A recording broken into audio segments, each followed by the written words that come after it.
Let me just share my screen.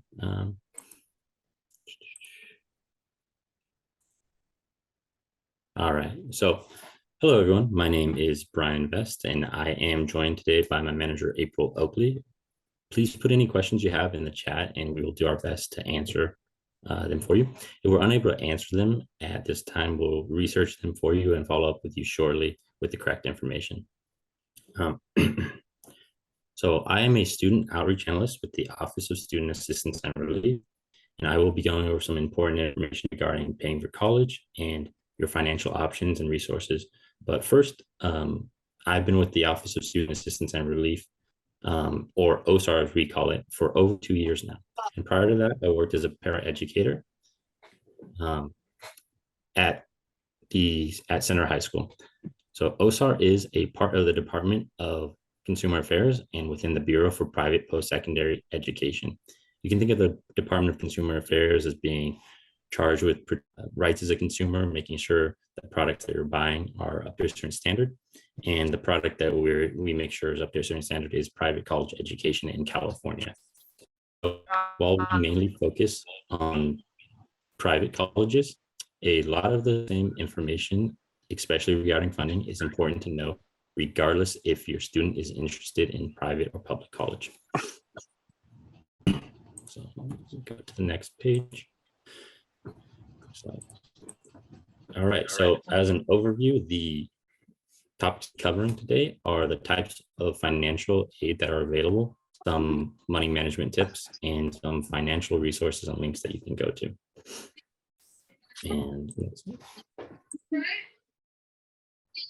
so Just there quickly, are, if you're not on mute, if you can just go on mute so that your background doesn't appear while the speaker is speaking. Thank you.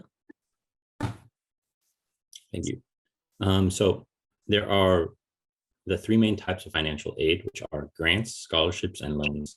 So you can divide those types of financial aid into two categories, which are needs-based aid and merit-based aid. So the grants, needs-based aid is going to be based on your family income or your own assets. And merit-based aid is often based on grades or your services, like you have any military service. Grants are aid that you do not have to repay. So it's essentially free money, and they're offered at multiple levels. So there are Pell Grants, which is at the federal level, Cal Grants, which are at the state level. You also have like the California Promise for community college levels. And you can apply for these automatically through the FAFSA application. And while you do not have to generally repay grants, there are some situations where you might have to repay, and that's mainly if you are going to be going to like you are enrolled in 12 units to take, but then you withdraw from them or you drop a class, you may be considered as having been overpaid. So they request some money back from the grants that way, but that's essentially the only way. And then there are scholarships, which are often merit-based and geared towards certain groups, like women, graduates, military family, but there are thousands of them and they're available and may require an essay to be written when you apply. But it is, again, aid that you do not have to repay. So it's always great to look for them because there's so many. They're very niche when they come to what types of scholarships are out there.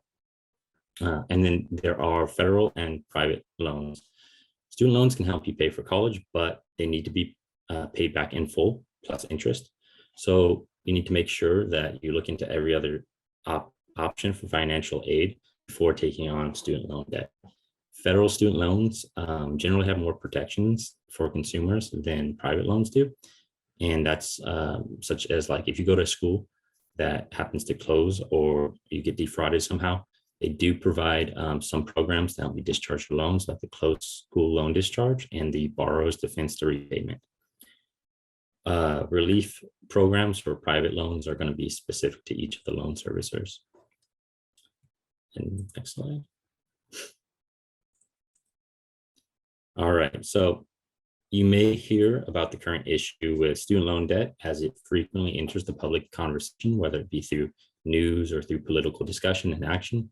You can see the current level of student debt at debt.org, which is around collectively $1.4 trillion. And you can also get helpful resources for scholarships and grants and loan repayment there. The average student loan debt when they graduate is around $38,000 per student. And this can lead to a lot of hardships when the students are beginning to take their first steps as independent adults and entering the job market.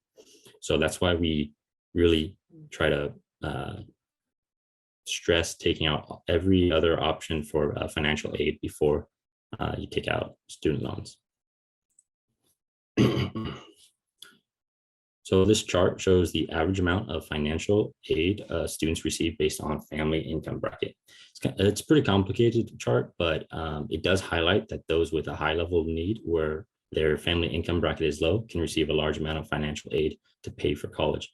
However, you can also see that there is, even with high household income, people can still receive some financial aid.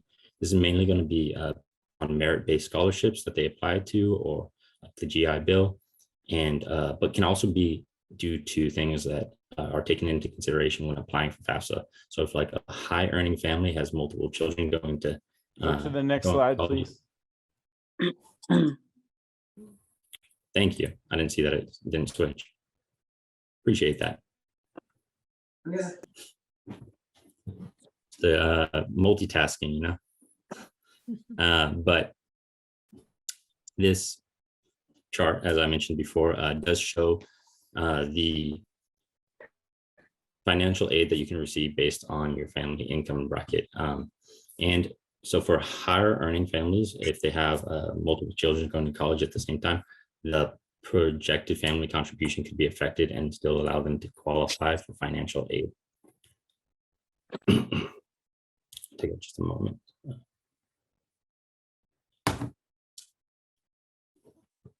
All right, moving on. So questions for students to consider to have a better understanding of their own situation. So will my parents help me pay for college? Will I use loans? Will I apply for scholarships? And will I have time to do a work study? You should always encourage them to exhaust all other types of financial aid that are available, such as applying to scholarships and grants that we've mentioned before. But we mentioned work studies before, and work studies can be very useful. They are a federal student aid program for college students with financial needs that help students get part-time jobs through their campus. So they can also be designated when you apply for your FAFSA. You can designate that you are willing to receive financial aid through a work study program. And in the award letter that you receive, the potential amount of the work study financial aid will be listed. And unlike a grant where you can just get that money directly, this is the potential amount that you can earn by working throughout the year, at like an hourly wage. And these jobs on campus can be like research assistant or working in the bookstore. I know I worked retail when I went to college, and I always was pretty envious of the students that got to just essentially walk a few minutes to work because they worked on campus at the bookstore. I always wondered how they applied to that, and it was through the work study programs. They can also be off campus working in nonprofits or private companies as well.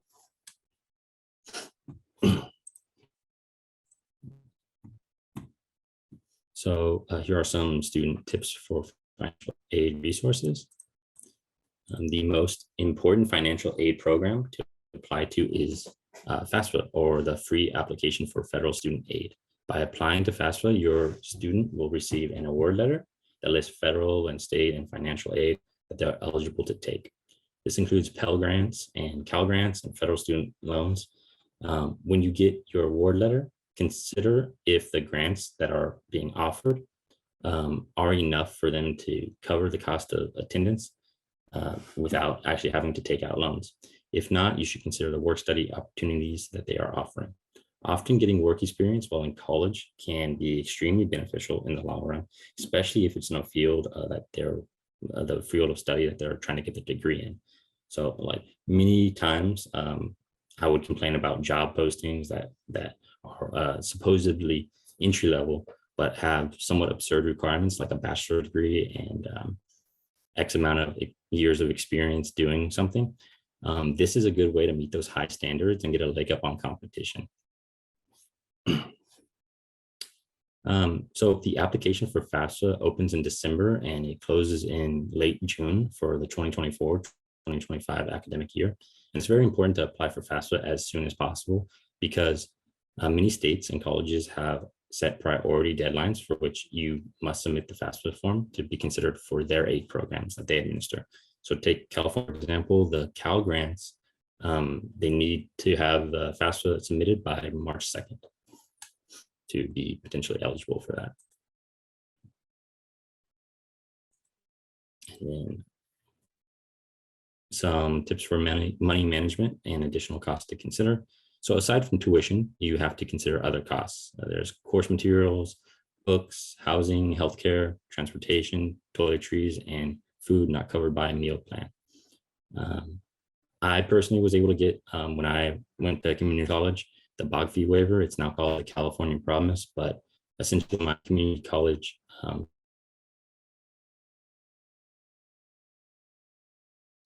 for every price would still hurt. Each individual textbook would cost a few $100, $100, and some even more.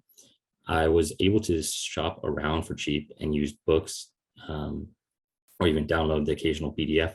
But now textbook companies kind of wised up to that and have started making some books have an online portion that is necessary for the coursework and which you can only access through a code that they provide that's active for a limited time to prevent that resale.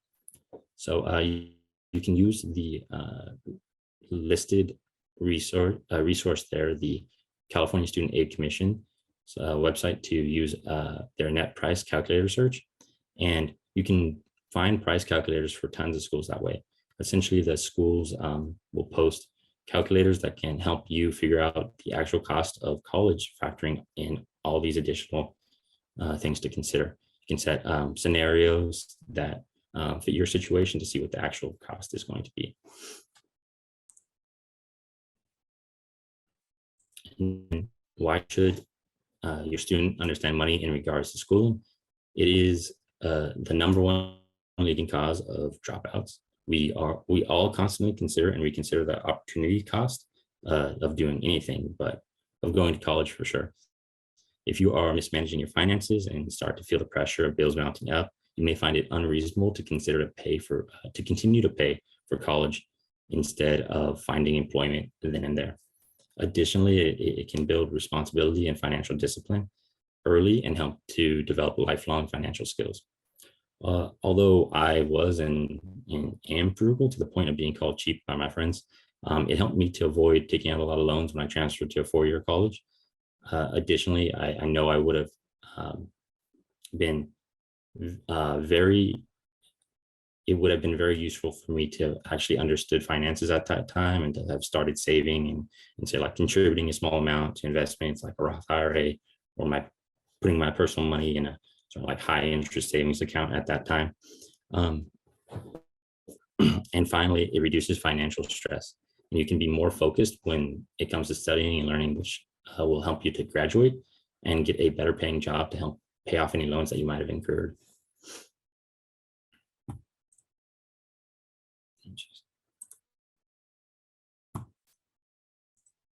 So where do you start? It's important to consider all options. So a lot of people might not want to consider going straight into community college, but a lot of times that'll be the most economically sound strategy, just to get your general education completed at community college and then transfer into a four-year. They even have specific programs for that. It's the associate's degree for transfer. And you can also potentially get the California College Promise Grant, which would just waive the cost of tuition at community college. It's important to also apply for work studies and a lot of scholarships. I know that when I was going, I did not want to apply for scholarships. I didn't think I'd be qualified, and it just took a lot of time, honestly, because a lot of them require essays to be submitted. But I know now that I left a lot of money on the table with regards to the scholarships that I could have actually qualified for, because there are just so many that you're going to qualify for some of them. And then your potential debt versus your potential income. So it's very important not to take out a large amount of loans for a degree that's not going to make you marketable or put you in a position to get a high earning job so that you can actually pay back those loans. Don't want to get settled by debt that you cannot pay back. And then you should understand what is actually being offered on the financial aid award letter. A lot of people that I know were presented that financial award letter and just accepted all the money that was being offered to them, whether it be loans, grants, or anything else, because at that time it was just like, to them it felt like it was free money. But now they're still actually paying those loans back. So it's important to just take what you need instead of just taking all that is being offered to you too. And it can be a good idea to talk to and visit the prospective colleges and their financial aid offices to see if they offer any specific scholarships. It's always important to go and visit potential colleges that you're interested in, just to see if the atmosphere and if it's a learning environment for your student, but they can also help you with potential scholarships that they offer there at the school.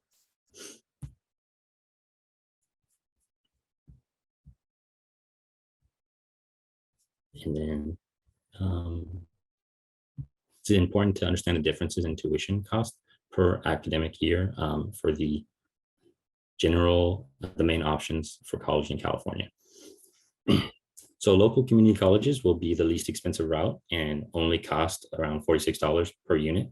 A full-time student takes at least 12 units. So a semester, it would cost $552. And over a year, it would be $1,104. Community colleges also offer the degrees that for transfer to like the CSU system. These are called associate degrees for transfer, or a degree with a guarantee. And then you can also get the California Promise potentially there to get your tuition fee waived. CSUs are going to be some of the most affordable four-year institutions. On average, they cost $5,742 per year. And I know currently that they're in the process of actually increasing some of those prices. I believe it's 5% a year over the next 5 years. They're going to be increasing CSU prices. And then UCs are going to be a bit more expensive, but if you compare that to private colleges, which rely on private funding like tuition, it's going to be much more inexpensive. Or private colleges cost $34,000 per year. By the end of your four-year degree, you're going to be $120,000, $130,000 in debt potentially. And then here are, let me make sure it actually switches. Here are some financial aid resources that can be of a lot of help. So the first one is for the FAFSA application first. It's studentaid.gov. And the next one is for the California Student Aid Commission, which can be very helpful as they are the principal state agency responsible for administering financial aid programs to students attending public and private universities in California.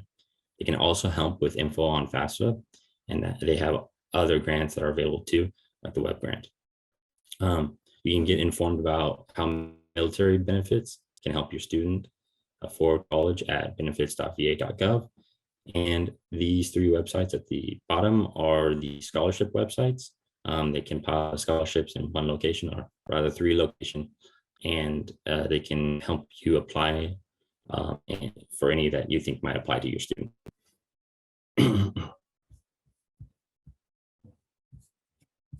And that is my presentation.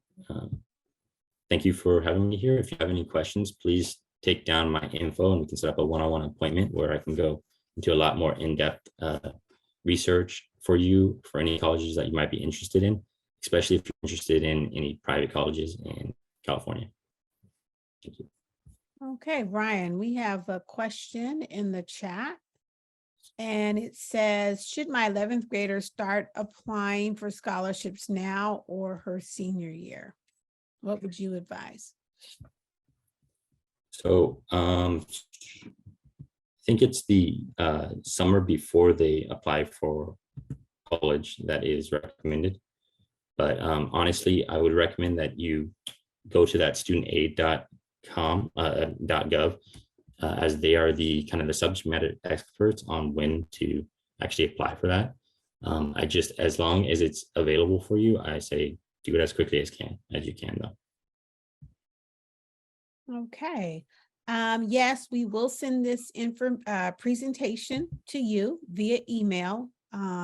We did that for the 12 o'clock group, so we'll definitely, so that way you can have the links to the resources that he shared. Feel free to ask your own questions as well if you can't put them in the chat, since we have Brian here with us. Question.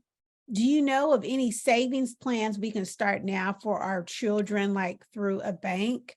Do you know about ScholarShare? Is that one that that you're familiar with? Honestly, I don't want to provide any misinformation on that. That's not one of our programs.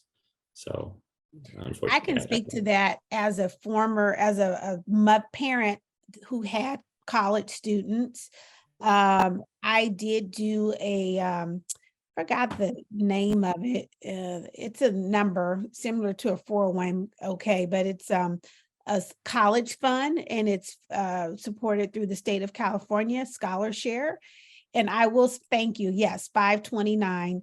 And I will say that that came in handy when my sons went to college. We were able to access it. It was so easy.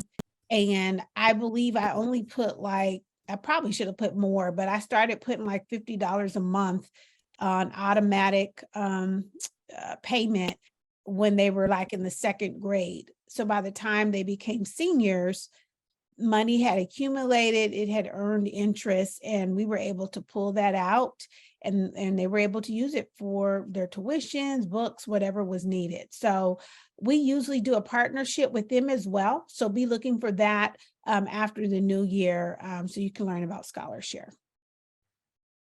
Any other questions?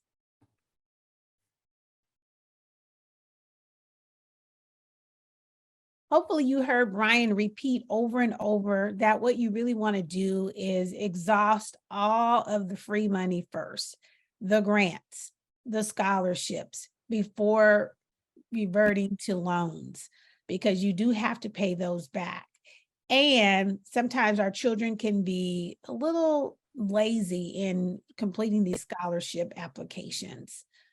So, encourage them, and just know that at the end of the day, there are plus loans, and those loans are for parents. And when the students can't pay, sometimes they look to the parents, and that would also fall on you. So be mindful, try to utilize the grants that are available, the scholarships that Brian mentioned, complete that FAFSA. Even if you think you make too much, you still need to complete that. And that sometimes helps to get grants, and they may want it for scholarship. So definitely don't discount those. Make sure you do it. Absolutely. Okay, well, we will share this presentation with you, and we will also put the recording on our website. And you have Ryan's information there. He has offered to be available if you have more questions and want to do some one-on-one. But we're here. So if you have any questions, you want to stick around, feel free to do that. If not, you've got 30 minutes of your time that you had planned to be here. One last thing before you leave, we definitely want to hear from you. There's a survey in the chat.